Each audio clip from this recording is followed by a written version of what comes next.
அன்பான இறைமக்களே, பெந்தேகோஸ்தே ஞாயிறு ஆராதனையிலே கலந்து ஆண்டவரை ஆராதிக்கிற உங்கள் அனைவரையும் ஆண்டவராகிய இயேசு கிறிஸ்துவின் இனிய நாமத்தில் கன்னியாகுமரி பேராயம் CSI வில்ஸ் நகர் திருச்சபையின் சார்பில் நல்வாழ்த்துக்களையும் காலை வணக்கத்தையும் மகிழ்ச்சியோடு தெரிவித்துக் கொள்கிறேன். நாம் யாவரும் இணைந்து ஆண்டவரை ஆராதிப்போம். பிரசன்னமாகி ஜீவனாதி உயிர்ப்பியும் ஆசை காட்டும் தாசர் மீதில் ஆசீர்வாதம் ஊற்றிடும். அருள் மாறி எங்கள் பேரில் வருஷிக்க பண்ணுமே. ஆசையோடு நிற்கிறோமே, ஆசீர்வாதம் ஊற்றுமே.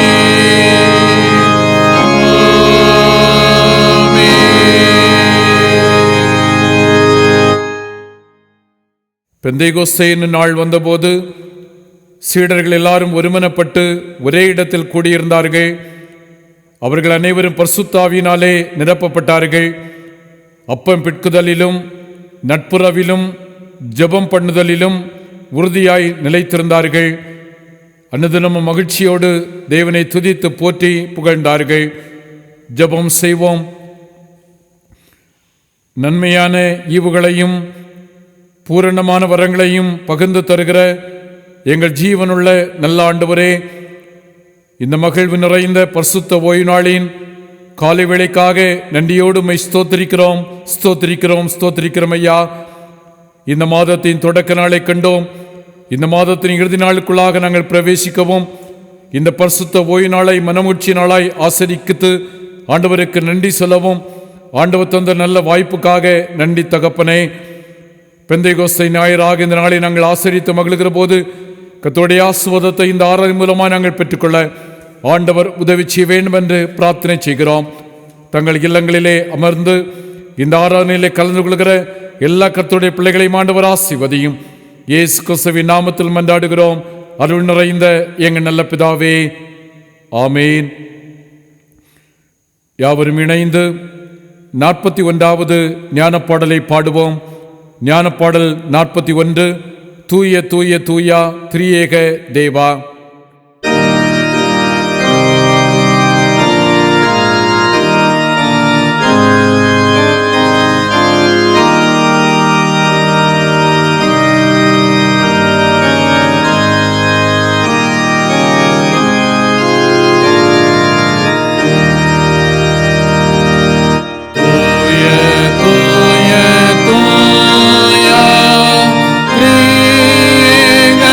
தேவா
இணைந்து 29ஆம் சங்கீதத்தை படிப்போம். சங்கீதம் 29. பலவான்களின் புத்திரரே, கர்த்தருக்கு மகிமையையும் வல்லமையையும் செலுத்துங்கள். கர்த்தருக்கே அதை செலுத்துங்கள். கர்த்தருடைய நாமத்துக்குரிய மகிமையை அவருக்கு செலுத்துங்கள். பரிசுத்த அலங்காரத்துடனே கர்த்தரை தொழுது கொள்ளுங்கள். கர்த்தருடைய சத்தம் தண்ணீர்களின் மேல் தொனிக்கிறது. மகிமையுள்ள தேவன் விளங்குகிறார். கர்த்தர் திரளான தண்ணீர்களின் மேல் இருக்கிறார். கர்த்தருடைய சத்தம் வல்லமை உள்ளது. கர்த்தருடைய சத்தம் மகத்துவம் உள்ளது. கர்த்தருடைய சத்தம் கேதுரு மரங்களை முறிக்கிறது. கர்த்தர் லீபனோனின் கேதுரு மரங்களை முறிக்கிறார். அவைகளை கன்றுக்குட்டிகளைப் போலவும் லீபனோனையும் சீரியோனையும் காண்டாமிருக குட்டிகளைப் போலவும் துள்ள பண்ணுகிறார். கர்த்தருடைய சத்தம் அக்னி ஜுவாலைகளை பிளக்கும். கர்த்தருடைய சத்தம் வனாந்திரத்தை அதிர பண்ணும். கர்த்தர் காதேஸ் வனாந்திரத்தை அதிர பண்ணுகிறார். கர்த்தருடைய சத்தம் பெண்மான்களை ஈனும்படி செய்து காடுகளை வெளியாக்கும். அவருடைய ஆலயத்திலுள்ள யாவரும் அவருடைய மகிமையை பிரஸ்தாபிக்கிறார்கள்.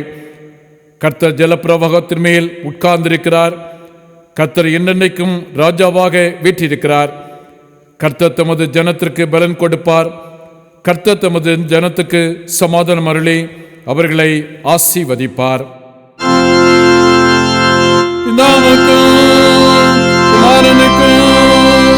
பரிசுத்த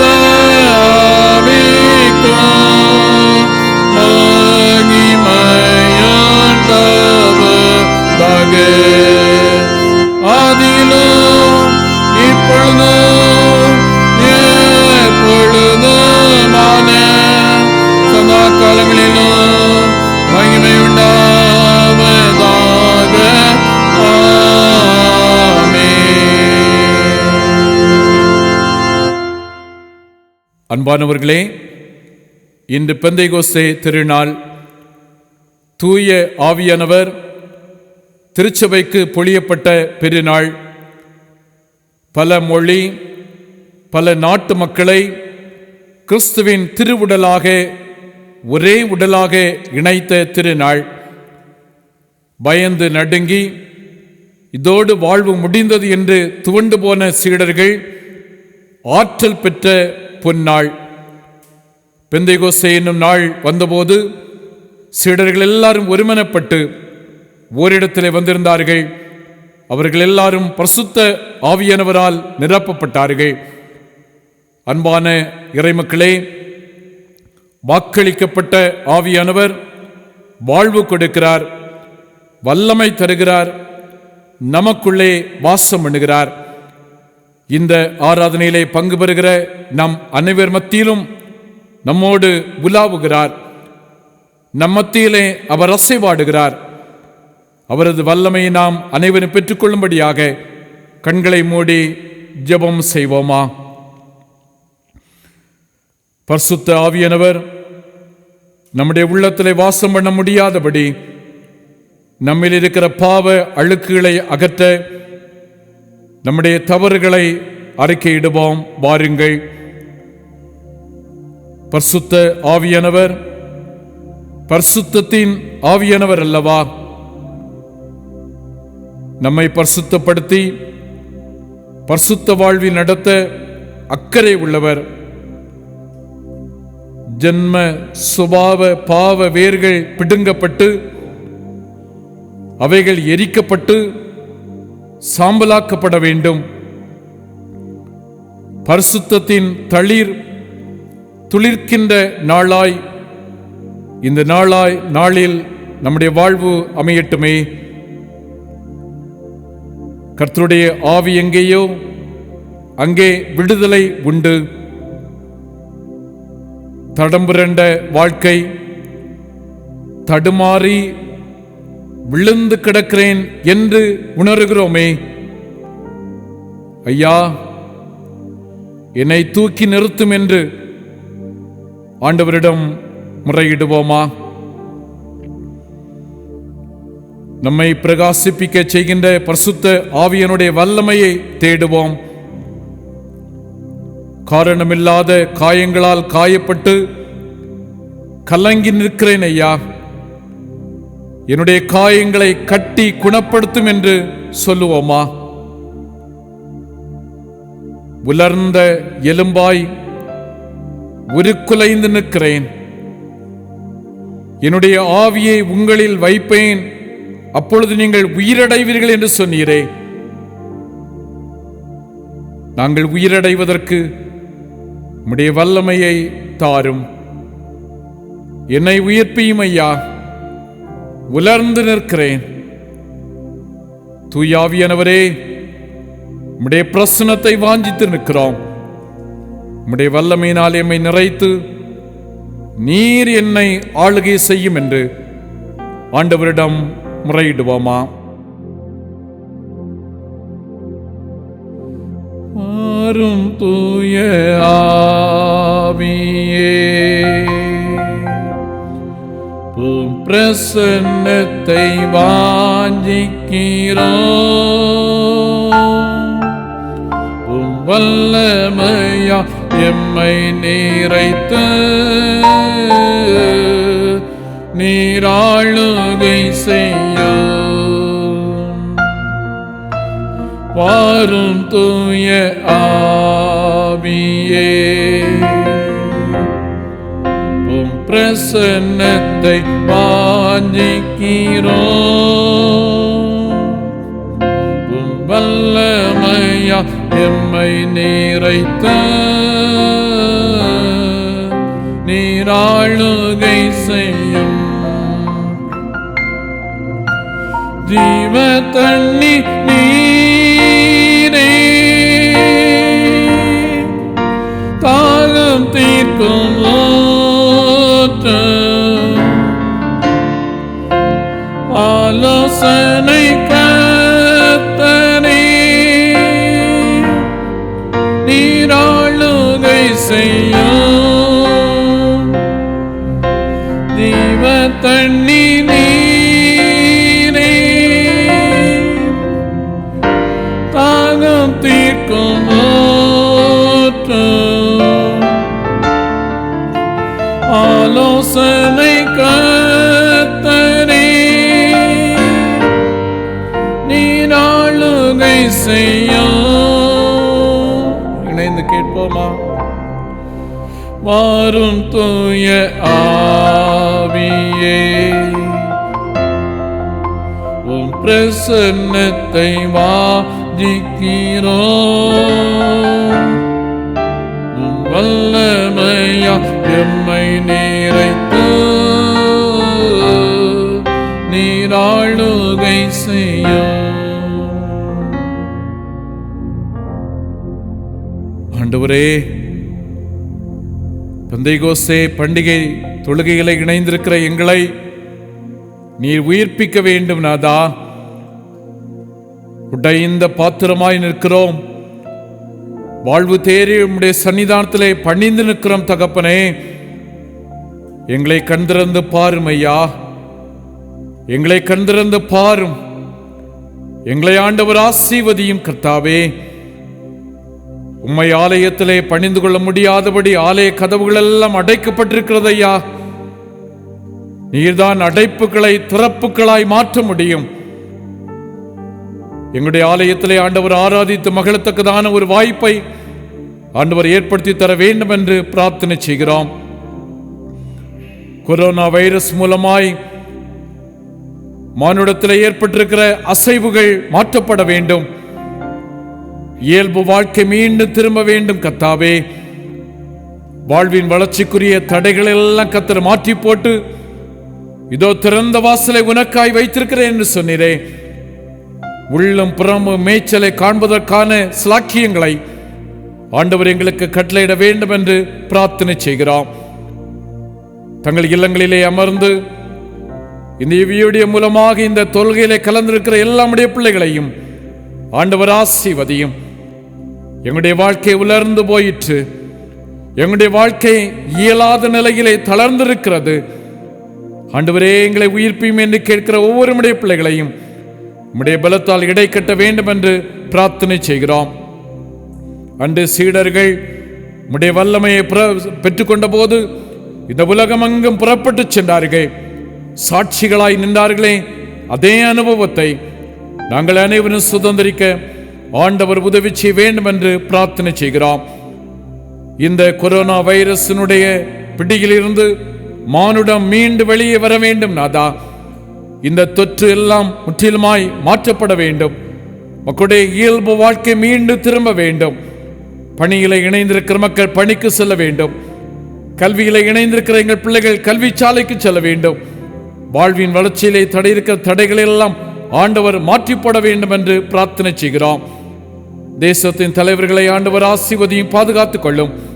மக்களுடைய இயல்பு வாழ்வுக்காக தலைவர்கள் எடுக்கிற எல்லா பிரயாசங்களையும் ஆண்டவர் அங்கீகரிக்க வேண்டும் என்று உம்மை நோக்கி நாங்கள் பிரார்த்தனை செய்கிறோம். சரீரத்தில் பலவீனப்பட்டு நொந்து தளர்ந்து ஆண்டவரே எங்களை பலப்படுத்தும் என்று கேட்கிற ஒவ்வொரு பிள்ளைகளையும் உம்முடைய பலத்தால் இடை கட்ட வேண்டும் என்று பிரார்த்தனை செய்கிறோம். பொருளாதார தேவைகள் சந்திக்கப்பட வேண்டும் கர்த்தாவே. வறுமைகள் மாற வேண்டும். வேலை இல்லாத திண்டாட்டங்கள் மாற்றப்பட வேண்டும். எல்லா மக்களும் சந்தோஷமாய் வாழ்வதற்குரிய எல்லா சூழ்நிலைகளையும் ஆண்டவர் ஏற்படுத்தி தர வேண்டும் என்று ஜெபிக்கிறோம்.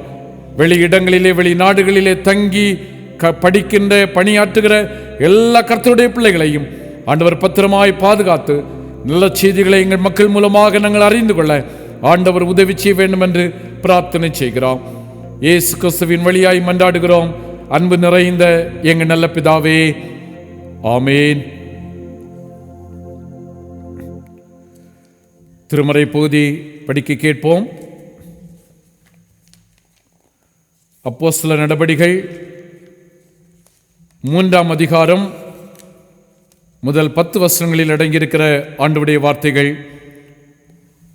அப்போஸ்தலர் நடபடிகள் 3ஆம் அதிகாரம் முதல் 10 வசனங்களில் அடங்கியிருக்கிற கடவுளுடைய வார்த்தைகளை படிக்க கேட்போம். ஜெப வேளையாகிய 9ஆம் மணி நேரத்திலே பேதுருவும் யோவானும் தேவாலயத்திற்கு போனார்கள். அப்பொழுது தன் தாயின் வயிற்றிலிருந்து சப்பானியாய் பிறந்த ஒரு மனுஷனை சுமந்து கொண்டு வந்தார்கள். தேவாலயத்திலே பிரவேசிக்கிறவர்களிடத்தில் பிச்சை கேட்கும்படி நாடோறும் அவனை அலங்கார வாசல் எனப்பட்ட தேவாலய வாசல் அண்டையிலே வைப்பார்கள். தேவாலயத்திலே பிரவேசிக்க போகிற பேதுருவையும் யோவானையும் அவன் கண்டு பிச்சை கேட்டான். பேதுருவும் யோவானும் அவனை உற்று பார்த்து, எங்களை நோக்கி பார் என்றார்கள். அவன் அவர்களிடத்தில் ஏதாகிலும் கிடைக்கும் என்று எண்ணி அவர்களை நோக்கி பார்த்தான். அப்பொழுது பேதுரு, வெள்ளியும் பொன்னும் என்னிடத்தில் இல்லை, என்னிடத்தில் உள்ளதை உனக்கு தருகிறேன். நசரேயனாகிய இயேசு கிறிஸ்துவின் நாமத்தினாலே நீ எழுந்து நட என்று சொல்லி வலதுகையினாலே அவனை பிடித்து தூக்கிவிட்டான். உடனே அவனுடைய கால்களும் கரடுகளும் பலன் கொண்டது. அவன் குதித்து எழுந்து நின்று நடந்தான். நடந்து குதித்து தேவனை துதித்து கொண்டு அவர்களுடனே கூட தேவாலயத்துக்குள் பிரவேசித்தான். அவன் நடக்கிறதையும் தேவனை துதிக்கிறதையும் ஜனங்கள் எல்லாரும் கண்டு தேவாலயத்தின் அலங்கார வாசல் அண்டையிலே பிச்சை கேட்க உட்கார்ந்திருந்தவன் இவன்தான் என்று அறிந்து அவனுக்கு சம்பவித்ததை குறித்து மிகவும் ஆச்சரியப்பட்டு பிரமித்தார்கள் என்பதே. அன்பான ஆண்டவருடைய பிள்ளைகளே, மீண்டும் நல்வாழ்த்துக்களை மகிழ்ச்சியோடு தெரிவித்துக் கொள்கிறேன். இன்று பெந்தைகோஸ்தே ஞாயிறு.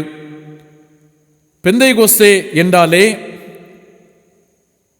தென்னிந்திய திருச்சபைக்கு முரணானது என்று நாம் நினைக்கிறோம். அது தவறானது. பெந்தைகோஸ்தே என்பது ஒரு தனி திருச்சபைக்கோ தனி அமைப்புக்கோ உரியது அல்ல. இதனுடைய தொடக்கம் பழைய ஏற்பாட்டு பகுதியில் இஸ்ரவேல் ஜனங்களுடைய வாழ்க்கையோடு இணைந்த ஒன்றாக இருக்கிறது. எகிப்து தேசத்திலிருந்து விடுதலை பெற்று வந்த இஸ்ரவேல் ஜனங்கள் கானான் தேசத்திலே தங்கி வாழ்கின்ற போது அவர்கள் ஆசரிப்பதற்காக பல பண்டிகைகளை ஆண்டவர் ஏற்படுத்தி கொடுத்தார்.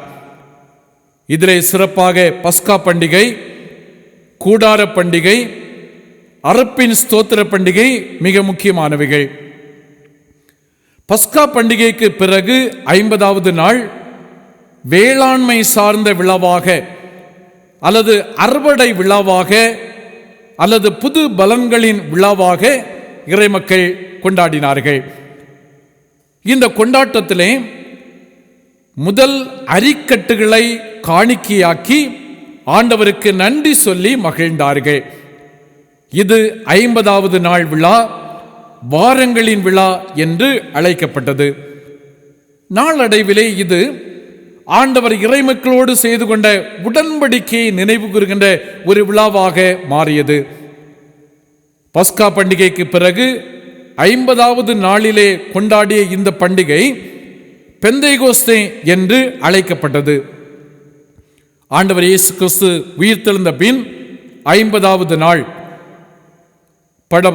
அப்போஸ்தலர் நடபடிகள் 2ஆம் அதிகாரம் 1 முதல் 5 வரை உள்ள வசனங்களிலே படிக்கிற போது 50ஆம் நாள் பண்டிகை கொண்டாட உலகத்தில் உள்ள யூதர்கள் அனைவரும் எருசலேமிலே கூடுகிறார்கள். பல மொழி பேசுகின்ற மக்கள் ஒன்றாக கூடி வந்த அந்த நாளிலே பரிசுத்த ஆவியானவர் வெளிப்படையாக அருளப்பட்டார். அப்போஸ்தலர் 2ஆம் அதிகாரம் 4ஆம் வசனத்தில் அவர்கள் எல்லாரும் பரிசுத்த ஆவியானவரால் நிரப்பப்பட்டார்கள் என்று திருமறையிலே படிக்கிறோம். ஆண்டவர் இயேசு கிறிஸ்துவினுடைய சீடர் பேதுரு அந்த நாளிலே ஒரு நீண்ட பிரசங்கம் பண்ணுகிறார். அதனுடைய முடிவிலே 3000 பேர் சபையிலே சேர்த்து கொள்ளப்பட்டார்கள் என்று 2ஆம் அதிகாரம் 41ஆம் வசனத்திலே நாம் படிக்கிறோம். 50ஆம் நாள் விழா அறுவடை ஸ்தோத்திர பண்டிகையாக இஸ்ரவேல் ஜனங்கள் ஆசரித்தார்கள். இந்த 50ஆம் நாள் விழாவிலே புதிய ஆத்தும அறுவடை பண்டிகை நாளாக கொண்டாடப்பட்டது. இந்த 50ஆம் நாள் விழா புதிய ஆத்தும அறுவடை பண்டிகையின் நாளாயிற்று என்று சொல்ல முடியும். இன்றும் திருச்சபை இயேசு கிறிஸ்து உயிர்த்தெழுந்த பண்டிகைக்கு பின்வரும் 50வது நாளை பெந்தைகோஸ்தே பண்டிகையாக ஆசரித்து வருவது மகிழ்ச்சிக்குரியது. இதுதான் பெந்தைகோஸ்தே பண்டிகை. பெந்தைகோஸ்தேயினுடைய முக்கிய அனுபவமே பரிசுத்த ஆவியானவரை சொந்தமாக்கி அவருடைய வல்லமையினாலே நாம் நிரப்பப்படுவதுதான். நாம் வாழுகிற இந்த சூழலிலே நம்முடைய பலத்தினாலே எதையுமே சாதிக்க முடியாது என்று நமக்கு தெரியும். நம்முடைய அறிவு சார்ந்து, நம்முடைய திறமை சார்ந்து, அனுபவம் சார்ந்து எதையும் செய்ய முடியாது.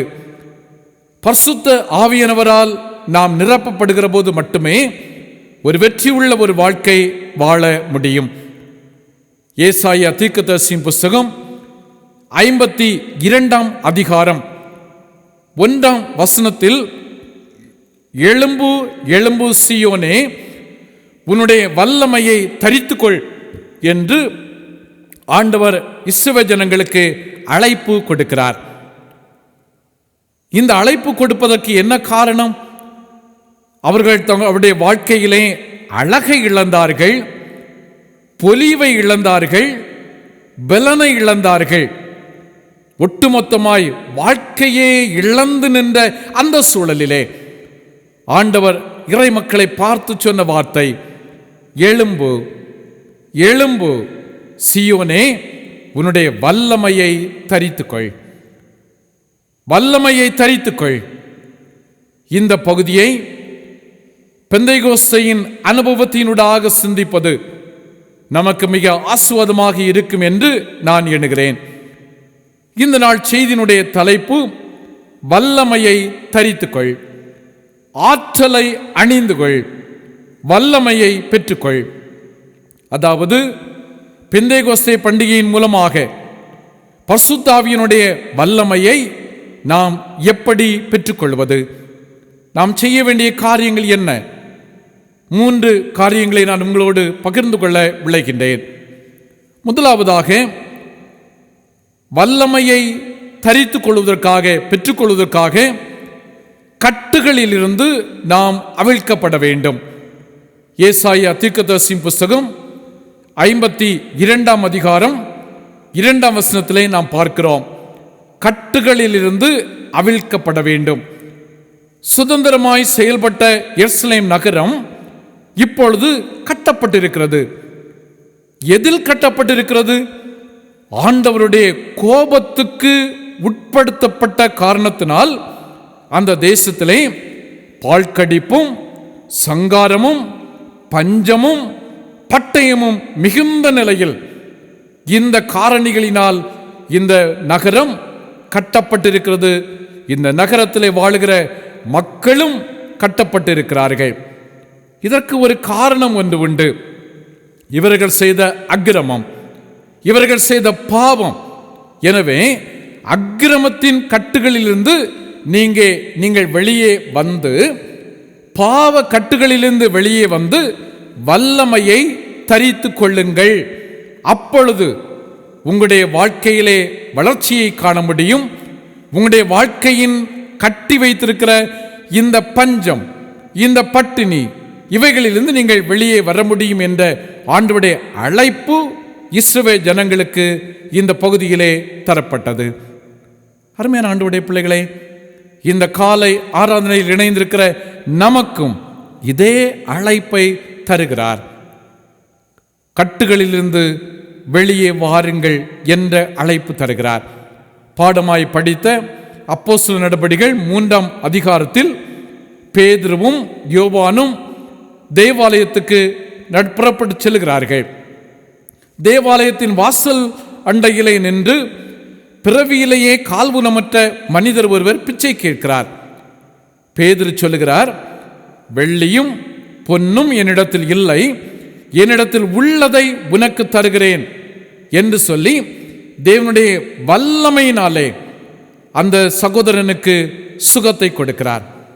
2 அதிகாரம் 7 வசனத்தில் பேதுரு அவருடைய வலதுகையினாலே அவனை பிடித்து தூக்கிவிட்டார். இங்கே இவர் தரையோடு இணைந்து இருந்தவர். பேதுருவினுடைய கரத்தை பிடித்தவுடனே இவர் எழும்புகின்றார். இவருடைய ஒத்துழைப்பு அங்கே வெளிப்படுத்தப்படுகிறது. கட்டுகளில் இருந்து அவிழ்க்கப்படுவதற்கு தேவனுடைய வல்லமையை இந்த கால் ஊனமற்ற மனிதர் தனதாக்கிக் கொள்கிறார். அருமையான ஆண்டவருடைய பிள்ளைகளை, இன்று நாம் எப்படிப்பட்ட எத்தகைய கட்டுகளுக்குள்ளே இருக்கிறோம்? நம்மை கட்டி வைத்திருக்கிற கட்டுகள் என்ன என்று நாம் சிந்திக்க அழைக்கப்படுகிறோம். வளர்ச்சியை காண முடியாதபடி நம்மை கட்டி வைத்திருக்கிற கட்டுகள் என்ன என்று சிந்தித்து அந்த கட்டுகளிலிருந்து வெளியே வர நாம் அழைக்கப்படுகிறோம். அக்கிரமத்தின் கட்டுகள், பாவத்தின் கட்டுகள், இதிலிருந்து நாம் மீண்டு வெளியே வர வேண்டும். கோபம், எரிச்சல், பொறாமை, ஆணவம் இவைகளெல்லாம் உடைக்கப்பட வேண்டும். அப்பொழுது பரிசுத்த ஆவியினுடைய வல்லமையை நாம் பெற்றுக்கொள்ள முடியும். அந்த வல்லமையை நாம் பெற்றுக்கொள்கிற போது நம்முடைய வாழ்க்கையிலே வளர்ச்சியை காண முடியும். இரண்டாவதாக, வல்லமையை தரித்துக் கொள்வதற்காக தூசியை உதறிவிட்டு எழும்ப வேண்டும்.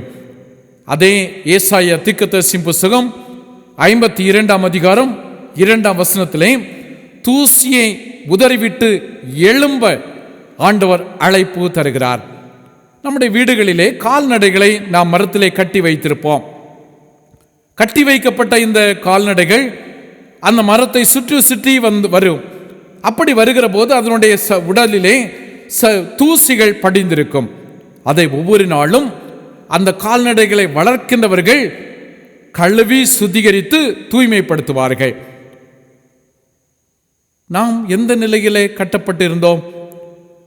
அந்த கட்டப்பட்ட நிலையிலே நம்முடைய வாழ்க்கையில எப்படிப்பட்ட தூசுகள் நம்மிலே படிந்திருக்கும்? அவைகளெல்லாம் உதறிவிட்டு எழும்ப வேண்டும். அந்த நம்மிலே படிந்திருக்கிற தூசுகள் உதறப்பட வேண்டும். அது எப்படி உதறுவது? அந்த தூசுகளை நம்முடைய சரீரத்தை விட்டு, நம்முடைய வாழ்க்கையை விட்டு எப்படி வெளியேற்றுவது? எபிரேயர்களின் நிருப ஆக்கியோன் 3ஆம் அதிகாரம் 1ஆம் வசனத்தில் இப்படி சொல்லுகிறார்: கிறிஸ்து இயேசுவை கவனித்து பாருங்கள். ஆண்டவர் இயேசுவை நீங்கள் கவனித்து பாருங்கள். அவருடைய பாடுகள், அவர் நமக்காக சிந்திய இரத்தம், அவர் நமக்காக கொடுத்த மீட்பின் அனுபவம், அவரை பார்க்கிற போது நம்முடைய தூசுகள் எல்லாம் நம்மை விட்டு வெளியேற்றப்படுகிறது. ஆண்டவரோடு உள்ள ஐக்கியத்தை நாம் வலுப்படுத்துகிற போது ஜெபம், தியானம், ஆண்டவருடைய வார்த்தைகளை படித்தல், ஆண்டவரோடு பேசுதல் என்று சொல்கிற அந்த ஐக்கியத்துக்குள்ளே நம்மை இணைத்துக் கொள்கிற போது நம்மை ஒட்டி இருக்கிற தூசுகள் எல்லாம் தானாகவே வெளியேறிவிடும். 1 யோவான் 1ஆம் அதிகாரம் 7ஆம் வசனத்தில் இயேசு கிறிஸ்துவினுடைய இரத்தம் சகல பாவங்களை நீக்கி நம்மை சுத்திகரிக்கும் என்று தூய யோவான் சொல்லுகிறார். ஆம் நண்பர்களே, ஆண்டவர் இயேசு கிறிஸ்துவினுடைய இரத்தத்தினாலே நாம் சுத்திகரிக்கப்பட அவருடைய ஐக்கியத்துக்குள்ளே நம்மை இணைத்துக் கொள்வோம். அப்பொழுது நாம் அவருடைய வல்லமையினாலே நிரப்பப்பட முடியும். மீண்டுமாய் நம்முடைய அந்த தூசுகள் எல்லாம் நம்மை ஒட்டி கொள்ளாதபடிக்கு நாம் பாதுகாக்கப்பட முடியும். அப்போஸ்தலர் நடபடிகள் 3ஆம் அதிகாரம் 7ஆம் வசனத்தில் இயேசுவின் சீடராகிய பேதுரு இந்த சகோதரனை தூக்கிவிட்ட போது, ஆண்டவருடைய வல்லமையினாலே தூக்கிவிட்ட போது, இந்த நடக்க முடியாத இந்த மனிதருடைய கால்களும் கரடுகளும் பலன் கொண்டது. நடக்க முடியாத மனிதர் அவருடைய வல்லமையை பெற்றவுடனே அவருடைய கால்கள் பலன் கொண்டது. உடனடியாக அவர் என்ன செய்கிறார் பாருங்கள். 3ஆம் அதிகாரம் 7ஆம் வசனத்திலே குதித்து எழுந்து நின்று நடந்தான். நடந்து குதித்து ஆண்டவருக்கு நன்றி சொன்னான். நான் அதை இப்படி கற்பனையாய் சிந்திக்கிறேன். ஆண்டவருடைய வல்லமையை பெற்று அவர் எழும்பி நின்றவுடனே அவருடைய சரீரத்தில் இருக்கிற, அவருடைய மனதில் இருக்கிற எல்லா தூசுகளும் உதறப்பட அவர் குதித்தெழுந்து நின்று நடந்து குதித்து தன்னை முழுமையாய் ஆண்டவருக்கு கையளிக்கிறார். அன்பு சகோதர சகோதரிகளே, பரிசுத்த ஆவியனுடைய வல்லமை தரித்துக் கொள்ளுகிற போது நம்மை ஒட்டி இருக்கிற தூசுகளெல்லாம் நம்மை விட்டு மாறிவிடும். ஒரு பரிசுத்தமான ஒரு வாழ்க்கை வாழ முடியும். 3ஆவதாக அலங்கார வஸ்திரங்களை உடுத்திக் கொள்ள வேண்டும். ஏசாயா தீர்க்கதரிசியின் புத்தகம் 52ஆம் அதிகாரம் 1ஆம் வசனத்திலே அலங்கார வஸ்திரத்தை உடுத்திக் கொள்ள அழைப்பு ஆண்டவரால் தரப்படுகிறது. நாம் நம்முடைய பிள்ளைகளை அதிகமாய் நேசிக்கிற போது அதனுடைய வெளிப்பாடாக அலங்கார வஸ்திரங்களை நம்முடைய பிள்ளைகளுக்கு அணிவித்து அழகு பார்ப்பது நம்முடைய வழக்கம்.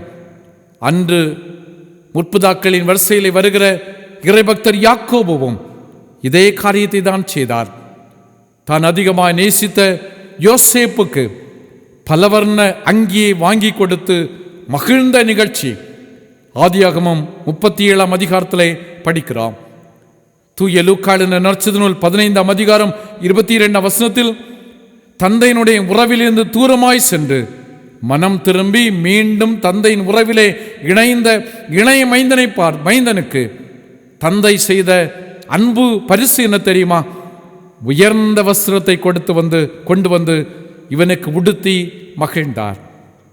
அன்பானவர்களே, இதே போலதான் நம்முடைய பாவ கட்டுகளிலிருந்து நாம் விடுபட்டு நம்மை பிடித்திருக்கிற தூசுகளை உதறிவிட்டு பரிசுத்த ஆவியினுடைய வல்லமையை தரித்துக் கொள்கிற போது ஆண்டவர் நம்மை அதிகமாய் நேசிக்கிறார் என்பதின் அடையாளமாக நமக்கு ஒரு அலங்கார வஸ்திரத்தை ஆயத்தப்படுத்தி இருக்கிறார், நமக்கு உடுத்தி மகிழ்வதற்காக. அது என்ன வஸ்திரம் தெரியுமா?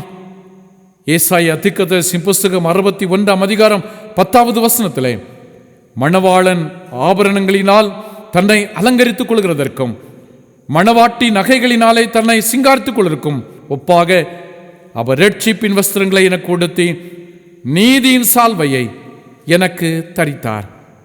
இந்த இரட்சிப்பின் வஸ்திரங்களை கர்த்தர் நமக்காக ஆயத்தப்படுத்தி இருக்கிறார். அதை உடுத்தி கொள்ள வேண்டியது, அதை நம்முடைய வாழ்க்கை முழுமையிலும் பாதுகாக்க வேண்டியது நம்முடைய கடமையாக இருக்கிறது. இரட்சிப்பின் வஸ்திரம் இல்லாமல் நாம் யாரும் பரலோக ராஜ்யம் செல்லவே முடியாது. இந்த உலகில் வாழுகிற இந்த உலக வாழ்க்கை நிரந்தரமானது அல்ல. நம்முடைய கண் முன்பாக நடக்கிற அநேக நிகழ்வுகள் இதற்கெல்லாம் சொல்லிக்கொண்டே இருக்கிறது. இந்த வாழ்க்கை நிரந்தரமானது அல்ல. பரலோக ராஜ்யம் தான் நமக்கு நிரந்தரமான ஒரு வாழ்க்கை. அந்த பரலோக ராஜ்யத்துக்கு பிரவேசிப்பதற்கு நம்மை தகுதிப்படுத்துகிற ஒரு தளம் தான் இந்த உலக வாழ்க்கை. இந்த உலக வாழ்வில் நாம் அவருடைய வல்லமையை பெற்று பரிசுத்தமாய் வாழ அழைக்கப்படுகிறோம். அப்போஸ்தலர் நடபடிகள் 3 அதிகாரம் 8, 9 ஆகிய வசனங்களிலே கால் நடக்க முடியாத மனிதர் வல்லமையினாலே நிரப்பப்பட்ட போது கட்டுகளிலிருந்து அவிழ்க்கப்பட்டார், தூசியை உதறிவிட்டு எழும்பினார். கடைசியாக அவர் செய்த காரியம் தேவனை துதித்து தேவாலயத்துக்குள் பிரவேசித்தார். தேவாலயத்துக்குள் புறப்பட்டு சென்றார். 9ஆம் வசனத்தில் அவன் நடக்கிறதையும் தேவனை துதிக்கிறதையும் ஜனங்கள் எல்லாரும் கண்டு ஆச்சரியப்பட்டு பிரமித்தார்கள். நண்பர்களே, நாமும் பரிசுத்த ஆவியினுடைய வல்லமையை பெறுகிற போது நம்முடைய வாழ்விலும் புதிய மாற்றங்களை பெற்றுக்கொள்ள முடியும்.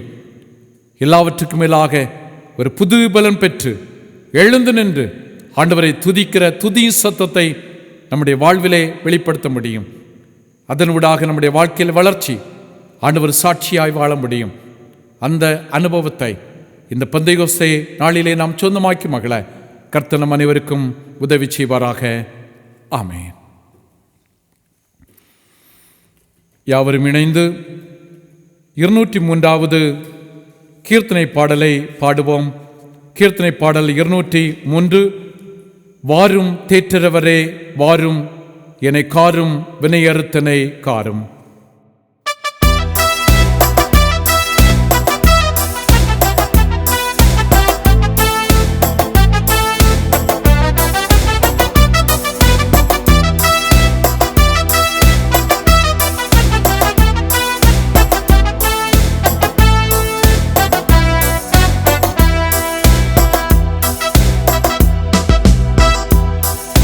வாரும் தேற்றரவரே வாரும், என்னை காரும் வினையறுத்தனை காரும், என்னை காரும் வினையறுத்தனை காரும். ஆரும் மாற்றுதற்கரிதான பாவம் தீரும் படி செய்யும் தீரவானே, பாவம் தீரும் படி செய்யும் தீரவானே. மிகவும் பாழ்நீளம் என்னுள்ளமே அதில் விதைக்கும் திருவசனத்தையும் தள்ளவே, அதில் விதைக்கும் திருவசனத்தையும் தள்ளவே. ஜகமும் மாமிச ஆசைகளும் மெல்லவே, செய்யும் சதியை அகற்றியனை ஆட்கொள்ளவே, செய்யும் சதியை அகற்றியனை ஆட்கொள்ளவே. அகமீதானந்தம் கொண்டு புகழ் விழவே, சென்றல் அடிய நான் உம்மை பாடி மகிழ் கொள்ளவே, சென்றல் அடிய நான் உம்மை பாடி மகிழ் கொள்ளவே.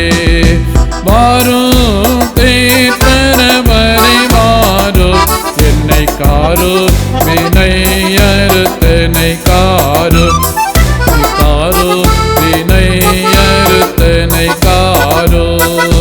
வாடும் மனதினை ஆற்றுதற்கோ வேத வேதமாக்க அழுகை உம்மை போற்றுதற்கோ சுட கட்ட குணத்தை மாற்றுதற்கோ சத்து துலங்கோ தீபத்திற்கெண்ணை ஓற்றுதற்கோ சத்து துலங்கோ தீபத்திற்கெண்ணை ஓற்றுதற்கோ நாடும் கதியில் கரையேற்றுதற்கோ நித்திய நன்மைகளினால் என்னை தேற்றுதற்கோ நித்திய நன்மைகளினால் என்னை தேற்றுதற்கோ வாரும் தேற்றரவனை வாரும் என்னை காரும் வினையறுத்தனை காரும் என்னை காரும் வினையறுத்தனை காரும். ஜெபிப்போம். அன்புள்ளம் கொண்ட எங்கள் நல்ல கடவுளே, பெந்தைகோஸ்தே பண்டிகை ஆராதனையின் வழியாய் உம்முடைய வல்லமையை வாஞ்சித்து நிற்கிறோம் நாதா. ஒரு வெற்றியுள்ள ஒரு வாழ்க்கை வாழ்வதற்கு உம்முடைய வல்லமை இல்லாமல் எதையும் செய்ய முடியாது தகப்பனே. நீதான் எங்களை ஆற்றல் படுத்த வேண்டும். முடங்கி கிடக்கிற எங்களுடைய வாழ்க்கையின் முடக்கங்களை மாற்றி அமைத்து மகிழ்ச்சியின் பாதையிலே நாங்கள் அடியெடுத்து வைப்பதற்கு ஆண்டவர் உதவி செய்ய வேண்டும் என்று உம்மை நோக்கி நாங்கள் பிரார்த்தனை செய்கிறோம். நல்ல ஆண்டவரே, நாங்கள் எங்களுடைய வாழ்வில் இருக்கிற கட்டுகளிலிருந்து வெளியே வர வேண்டும். எங்களை ஒட்டியிருக்கிற தூசிகளெல்லாம் உதறி தள்ளப்பட வேண்டும். அலங்கார வஸ்திரங்களை நாங்கள் உடுத்தி மகிழ்கின்ற ஒரு பாக்கியத்தை ஆண்டவர் எங்களுக்கு தர வேண்டும் என்று உம்மை நோக்கி நாங்கள் பிரார்த்தனை செய்கிறோம். ஒவ்வொரு நாளும் நாங்கள் உம்மை துதித்து மகிழ்கிற சாக்கியங்களை எங்களுடைய வாழ்க்கையில தந்து எங்களை ஆசீர்வதியும் நாதா. இந்த தொழுகையின் வழியாய் ஆண்டவரை ஆராதித்து மகிழ்கிற ஒவ்வொரு மக்களையும் ஆண்டவர் ஆசீர்வதியும். கேடுகள் வராதபடி பாதுகாத்துக் கொள்ளும். வருகின்ற ஞாயிற்றுக்கிழமை ஆகிலும் ஆண்டவருடைய பரிசுத்த ஆலயத்திலே வந்து ஆண்டவரை ஆராதிப்பதற்குதான நல்ல ஒரு வாய்ப்பை எங்களுக்கு ஏற்படுத்தி தர வேண்டும் என்று பிரார்த்தனை செய்கிறோம். இயேசு கிறிஸ்துவின் நாமத்தில் மன்றாடுகிறோம் அன்பு நிறைந்த எங்கள் நல்ல பிதாவே, ஆமேன். பரமண்டலங்களில் இருக்கிற எங்கள் பிதாவே, உம்முடைய நாமம் பரிசுத்தப்படுவதாக, உம்முடைய ராஜ்யம் வருவதாக, உம்முடைய சித்தம் பரலோகத்திலே செய்யப்படுகிற போல பூமியிலே செய்யப்படுவதாக. எங்களுக்கு வேண்டிய ஆகாரத்தை நீங்கள் தாரும். எங்கள் கடனாளிக்கு நாங்கள் மன்னிக்கிற போல எங்கள் கடன்களை எங்களுக்கு மன்னியும். எங்களை சோதனைகள் பிரவேசிக்க பண்ணாமல் தீமையின்றி எங்களை ரட்சித்துக் கொள்ளும். ராஜ்யமும் வல்லமையும் மகிமையும் என்னென்னைக்கும் உடையவைகளே, ஆமேன். ஆசீர்வாதம். ஆண்டவர் உங்களை ஆசீர்வதித்து உங்களை காக்க கடவர். ஆண்டவர் தம்முடைய முகத்தை உங்கள் மேல் பிரகாசிக்க பண்ணி உங்கள் மேல் கிருபையாயிருக்க கடவர். ஆண்டவர் தம்முடைய முகத்தை உங்கள் மேல் பிரசன்னமாக்கி உங்களுக்கு சமாதானம் கட்டளையிட கடவர். நம்முடைய ஆண்டவராய் இயேசு கிறிஸ்துவின் கிருபையும் பிதாவாகிய கடவுளுடைய அன்பும் பரிசுத்த ஆவியினுடைய அன்புறவும் அரவணைப்பும் ஆசீர்வாதமும் உங்கள் அனைவரோடு எப்பொழுதும் தங்கியிருப்பதாக.